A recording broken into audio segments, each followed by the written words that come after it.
Dans une leçon précédente, nous avons identifié qu'est-ce qu'un système informatique. Nous avons dit que le système informatique est l'ensemble des moyens matériels et logiciels ayant pour finalité d'acquérir, restituer, mémoriser, stocker et traiter l'information. Donc, cette leçon s'inscrit dans la continuité de dernière leçon qui a évoqué la notion du système informatique. En bref, aujourd'hui, nous allons savoir comment l'information est-elle représentée dans un système informatique. À l'heure actuelle, il est devenu très difficile pour les humains de se passer des systèmes informatiques comme les ordinateurs, les smartphones, les robots et bien d'autres. Ces systèmes informatiques, on les utilise dans nos vies quotidiennes pour différentes raisons. Par exemple, on les utilise pour faire des calculs, saisir du texte et le mettre en forme, capturer et traiter des images.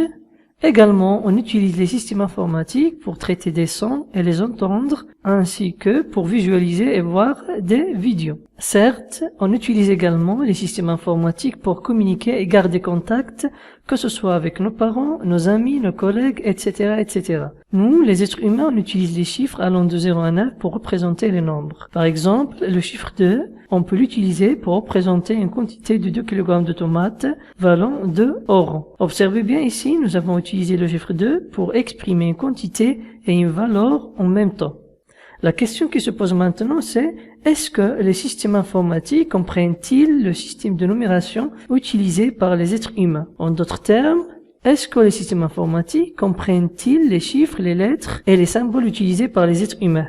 Eh bien, non, les systèmes informatiques ne comprennent absolument pas ni les chiffres, ni les caractères, ni les symboles utilisés par les êtres humains. Pourquoi? Tout simplement parce que les systèmes informatiques sont des machines qui marchent avec du courant électrique et qui sont composés de circuits électroniques ou d'éléments magnétiques. Ils fonctionnent donc avec des impulsions électriques et donnent lieu à deux états qui sont représentés par les chiffres 0 et 1, dits chiffres binaires. En conséquence, nous pouvons déduire que l'information ou bien les informations traitées par un système informatique, que ce soit des nombres, du texte, des images, des sons, des vidéos, ne peuvent donc être qu'ensuite composées de 0 et de 1, dites informations binaires. Donc, le passage d'une représentation naturelle de l'information, nombre, texte, image, son, vidéo, compréhensible par l'homme, à une représentation binaire compréhensible par le système informatique est appelé codage de l'information. D'après l'activité numéro 1, nous pouvons déduire que le codage de l'information est l'opération qui consiste à établir une correspondance entre la représentation externe de l'information et sa représentation binaire. Autrement dit, on appelle codage de l'information l'opération qui consiste à faire correspondre à tout caractère, lettre, chiffre, signe, un symbole ou un ensemble de symboles particuliers appelé information binaire. Passons maintenant à l'activité numéro 2. Lisons l'énoncé. Observez le tableau ci-dessus et essayez d'attribuer aux boules le chiffre qui leur correspond. Avant de passer à voir d'autres questions, vous devez dans un premier temps donner aux boules le chiffre qui leur convient. Nous avons 3 questions. La première question, quels sont les chiffres utilisés pour compter les boules? Puis la deuxième question, combien de chiffres avez-vous utilisé pour compter les boules? Et ensuite, la troisième question, comment appelle-t-on le système utilisé pour compter les boules? Maintenant, je vous invite à mettre pause sur la vidéo et répondre sur les questions posées. Voyons maintenant la solution de l'activité numéro 2.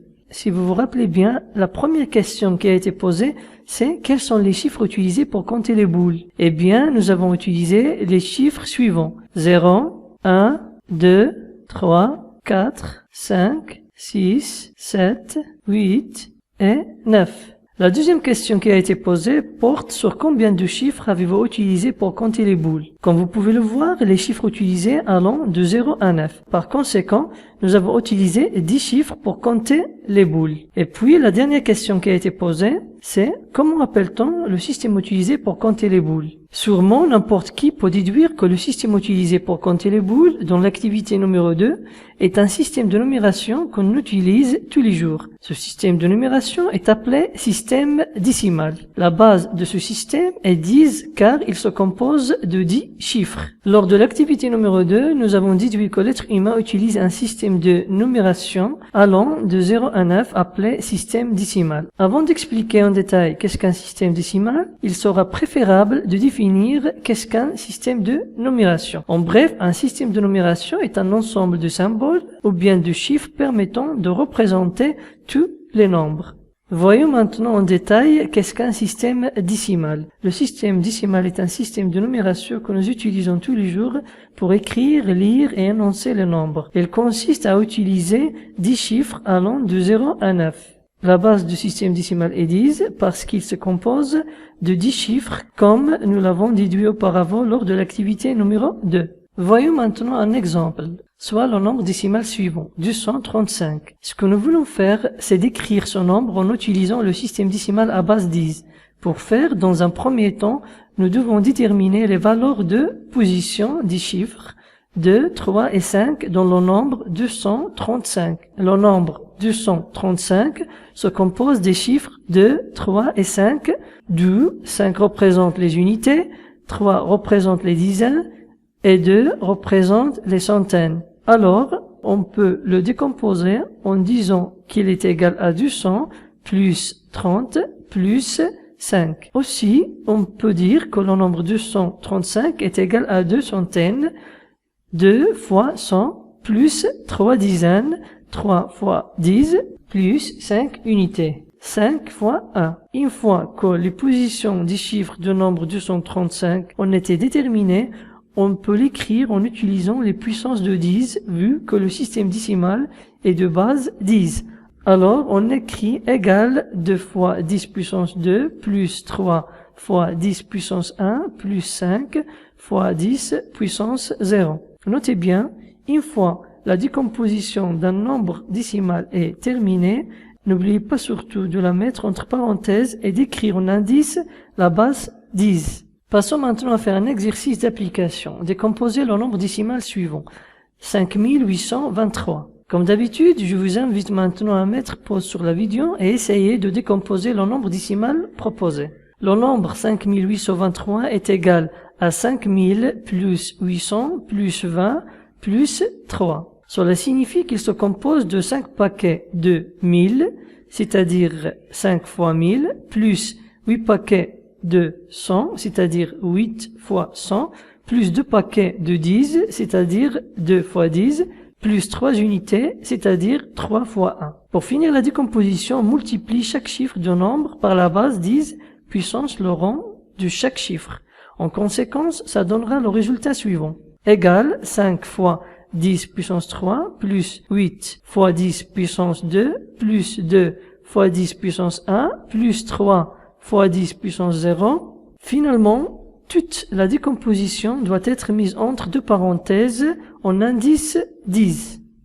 Lors les activités 1 et 2, nous avons vu respectivement c'est quoi le codage de l'information et le système de numération décimale à base 10.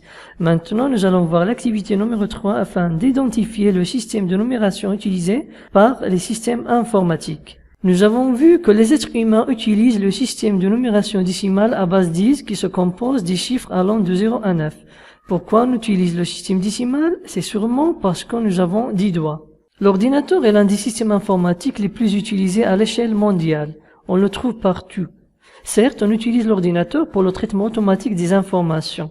Il peut traiter des informations de différentes formes. Nombres, textes, images, sons, vidéos, etc., etc. Par exemple, on peut saisir les caractères suivants. A, B et C pour les traiter par un ordinateur. La question qui se pose, c'est est-ce que les caractères saisis vont être transférés vers l'unité centrale tels qu'ils sont? Eh bien, non, ce n'est pas vrai. Les caractères saisis vont être convertis en une suite binaire composée de 0 et de 1, dite information binaire. Alors, j'en pose la question, pourquoi l'ordinateur ne comprend que des 0 et des 1? Eh bien, parce qu'un ordinateur marche avec du courant électrique. Les informations sont donc transformées en impulsions électriques. Prenons le caractère 1. Ce dernier représenté dans un ordinateur sous forme d'une suite binaire composée de 0 et de 1, dite information binaire. Le nombre binaire ou bien l'information binaire 0, 1, 0, 0, 0, 0, 0, 1, qui représente le caractère 1, prend la forme d'un signal numérique.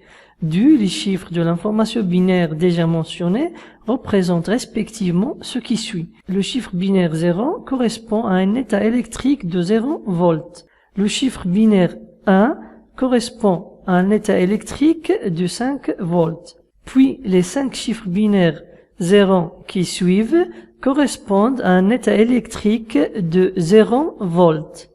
Et finalement, le dernier chiffre binaire 1 correspond à un état électrique de 5 volts.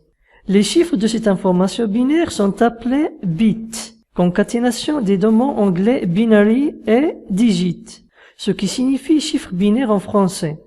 Un bit ne peut prendre que deux valeurs notées 0 et 1.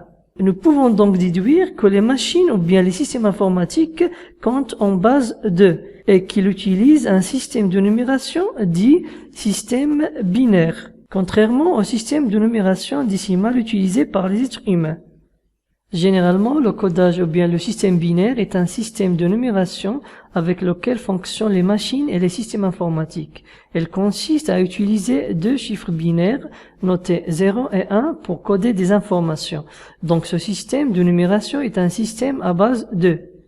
Voyons maintenant un exemple qui met en exergue la méthode permettant de convertir un nombre binaire en nombre décimal. Prenons le nombre binaire suivant comme exemple, 0, 0, 1, 1, 1. Dans ce qui suit, je vais vous montrer les étapes à suivre pour convertir le nombre binaire 0, 0, 1, 1, 1. La première étape consiste à déterminer le rang de chaque chiffre binaire. Ce que nous voulons dire par rang, c'est le nombre déterminant la position de chaque chiffre binaire. Dans notre cas, le nombre binaire proposé s'étale sur 5 rangs. Notez bien, on désigne les rangs en partant de la droite. Donc le premier est le rang 0. Le deuxième est le rang 1. Le troisième est le rang 2. Le quatrième est le rang 3. Et le cinquième est le rang 4. La deuxième étape consiste à multiplier la valeur de rang 0 qui est 1 par 2 puissance 0. Notez bien que nous avons multiplié la valeur de rang 0 par 2 parce que le système binaire est composé de deux chiffres, 0 et 1. Puis on continue comme ça jusqu'à ce qu'on arrive à la valeur de rang 4 et on la multiplie par 2 puissance 4. Ensuite, on procède à l'addition de résultats des produits calculés et on obtient le nombre 7. Finalement, le nombre binaire 0, 0, 1, 1, 1 est représenté en décimale par le nombre 7. Notez qu'une fois la conversion est terminée, veillez à bien entourer chaque nombre par deux parenthèses et mettre sa base en indice. Dans notre cas, nous avons mis le nombre binaire converti entre deux parenthèses et le chiffre 2 comme son indice. Et nous avons également mis le nombre décimal obtenu entre deux parenthèses et sa base 10 en indice. Réalisons maintenant un exercice d'application afin de mettre en pratique les notions acquises. Convertir au décimal le nombre binaire suivant. 0, 0, 1, 0, 0, 1, 0, 0. L'exercice consiste donc à convertir le nombre binaire mentionné au décimal. Je vous invite maintenant à mettre pause sur la vidéo et essayer de convertir au décimal le nombre binaire proposé.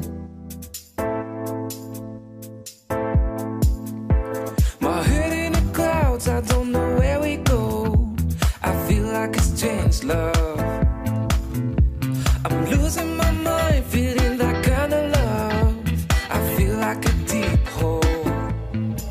You give me something that I can't give you here. Tell me what you're thinking, I need to know you're feeling. If you crush on me, you need to know my story. But don't get too close to me, cause I need my fantasy. Here I